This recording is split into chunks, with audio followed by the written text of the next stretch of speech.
지금부터 2024 헌납 8호 피청구인 본인께서 소추 사유에 대한 의견 진술을 희망하신다면 발언 기회를 부여하겠습니다. 어느 정도까지 말씀드려야 될지 모르겠습니다만은 양해해 주시면 제가 일어나서 할까요? 좋으실 대로 하십시오. 그러면 마이크가 이러니까 제가 앉아서 하겠습니다. 편하실 대로 하십시오. 제가 오늘 처음 출석을 했기 때문에 그냥 간단하게만 말씀을 드리겠습니다.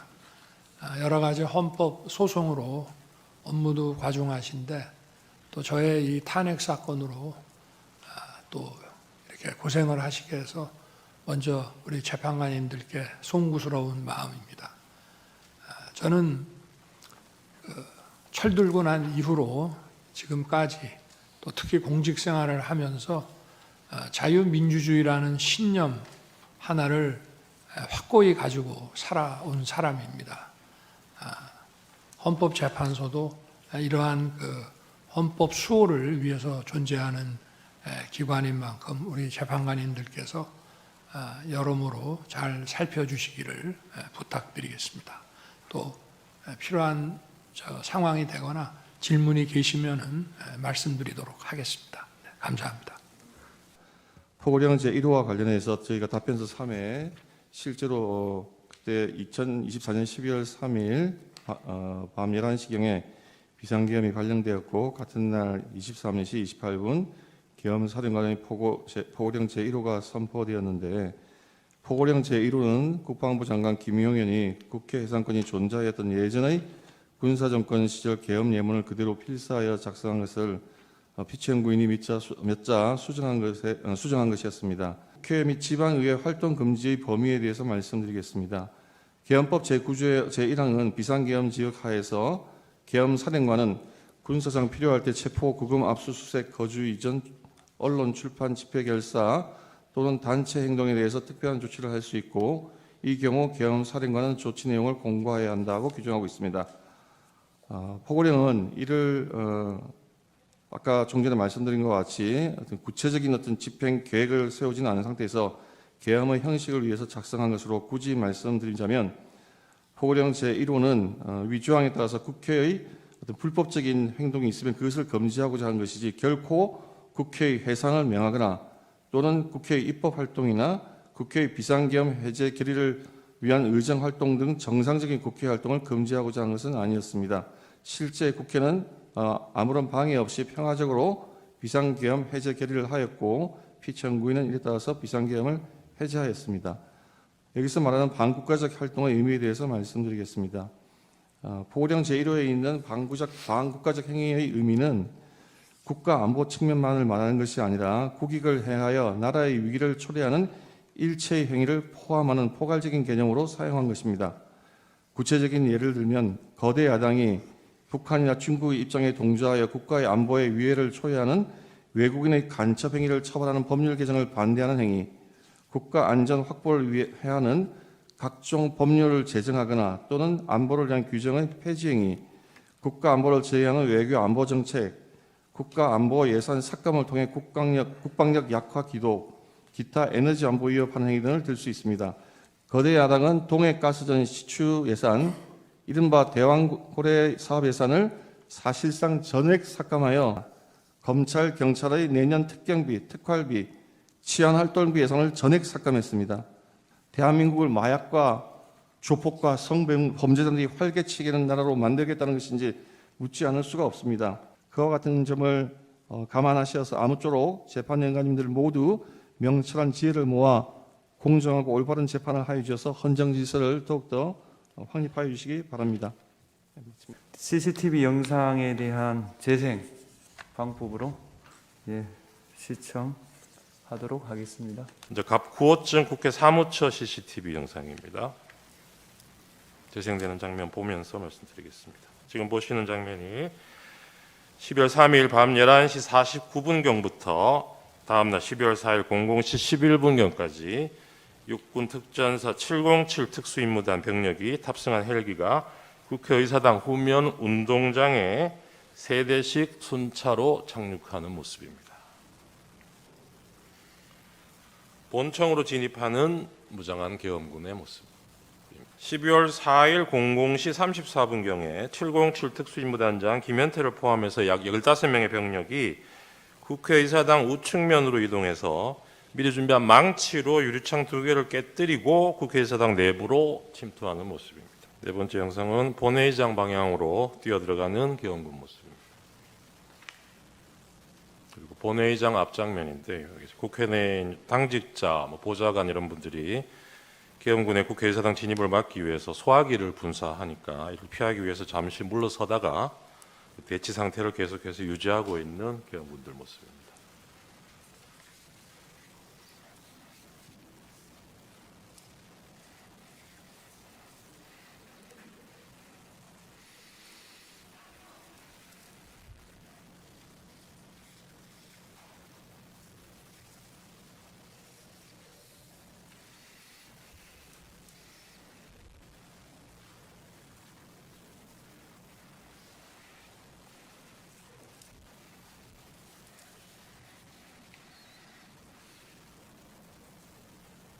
네, 다음 16호증이 1입니다.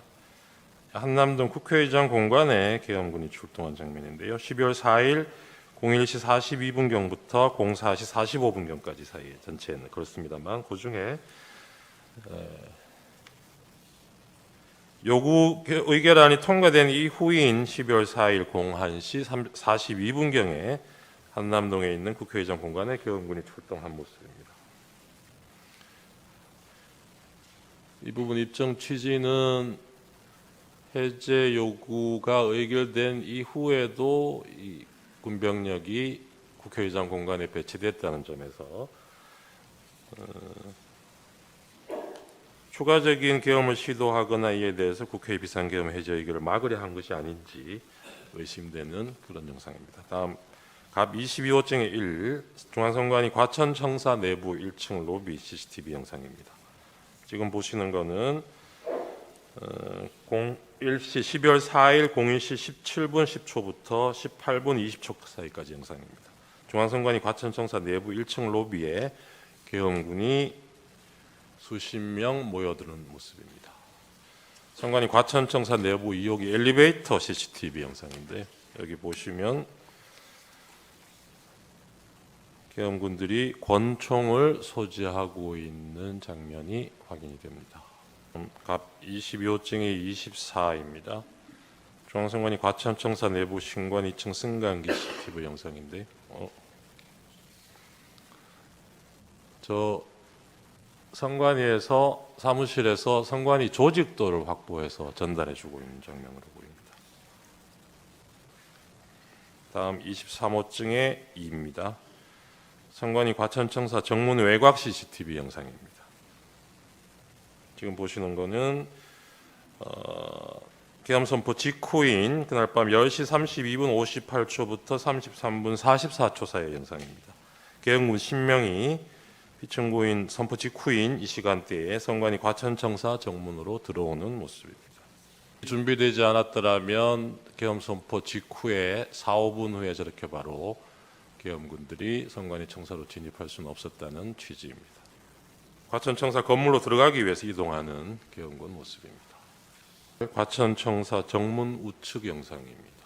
이 같은 시간대 계엄 선포 직후인 10시 33분 34분 사이에 선관위 과천청사 정문으로 들어오는 계엄군인들 모습이 확인이 됩니다.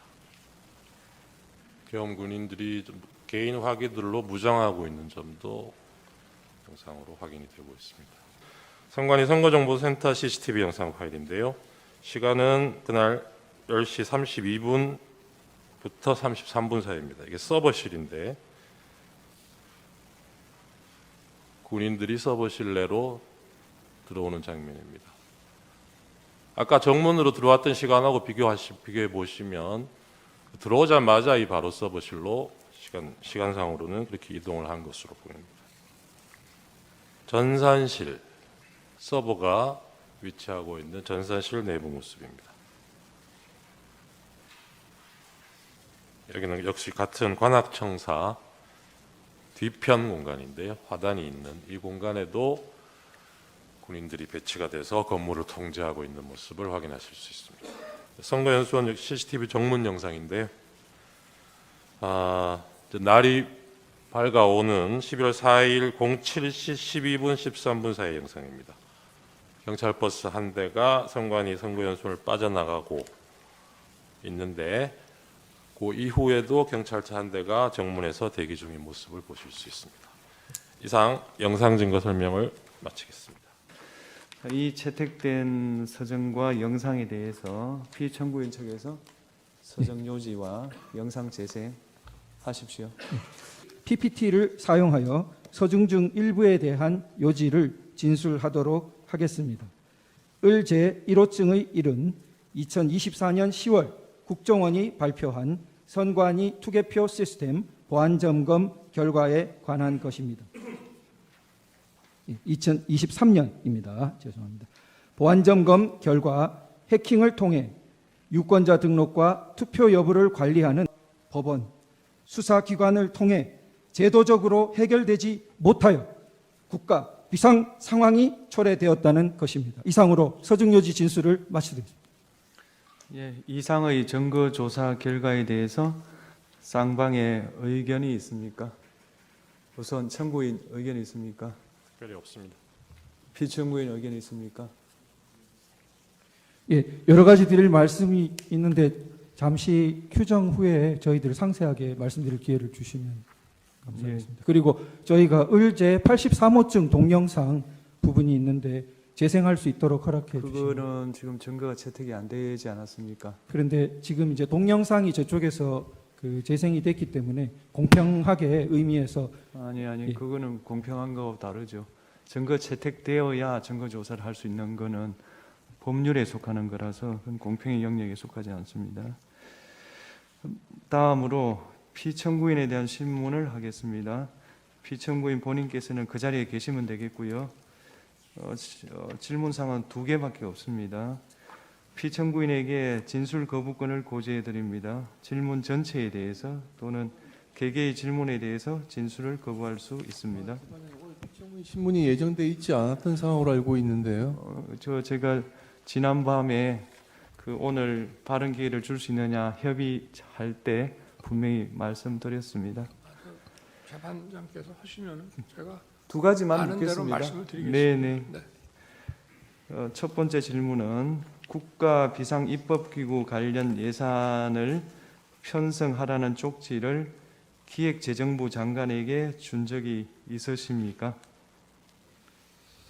저는 이걸 준 적도 없고 그리고 나중에 이런 계엄을 해제한 후에 한참 있다가 언론에 뭐 이런 메모가 나왔다는 것을 기사에서 봤습니다. 근데 그 기사 내용도 조금 부정확하고 그러면은 이거를 만들 수 있는 사람은 국방장관밖에 없는데 국방장관이 그때 이제 구속이 돼 있어서 구체적으로 확인을 못했습니다. 그런데 그 내용을 보면 좀 그 내용 자체가 좀 서로 좀 모순되는 것 같기도 하고 그런데 하여튼 뭐 그 부분에 대해서는 그렇습니다. 뭐 자세하게 또 물어보시면은 제가 아는 대로 답변을 드리겠습니다. 예. 2번째 질문, 마지막 질문 드리겠습니다. 본인께서는 이진우 수방사령관, 곽종건 특전사령관에게 계엄 선포 후 계엄 해제 결의를 위해 국회에 모인 국회의원들을 끌어내라고 지시한 적이 있으십니까? 없습니다. 네. 예, 그러면 마치겠습니다. 오늘 변론은 이것으로 마치고 양측 대리인께서 추가로 하시고 싶은 말씀이 있으십니까? 우선 청구인 대리인 있으십니까? 네.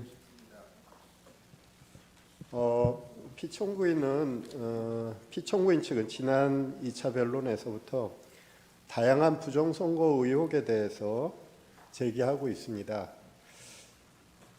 그리고 어제 오늘 선거 부정 논리를 뒷받침하는 다수의 증거와 증인도 신청했습니다. 하지만 대법원 및 사법기관 판단을 통해서 모두 근거 없는 주장으로 판단된 사안들에 대한 것입니다.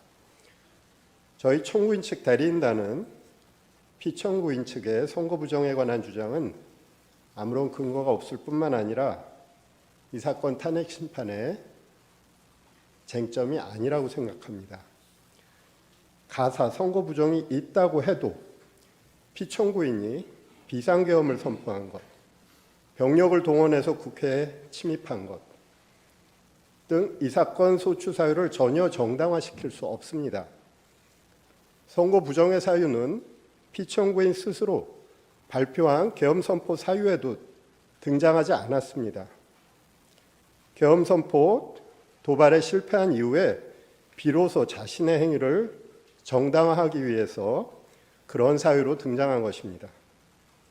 사실 선거 부정을 저지를 수 있는 가장 큰 위험을 가지고 있는 존재는 선거관리위원회가 아닙니다.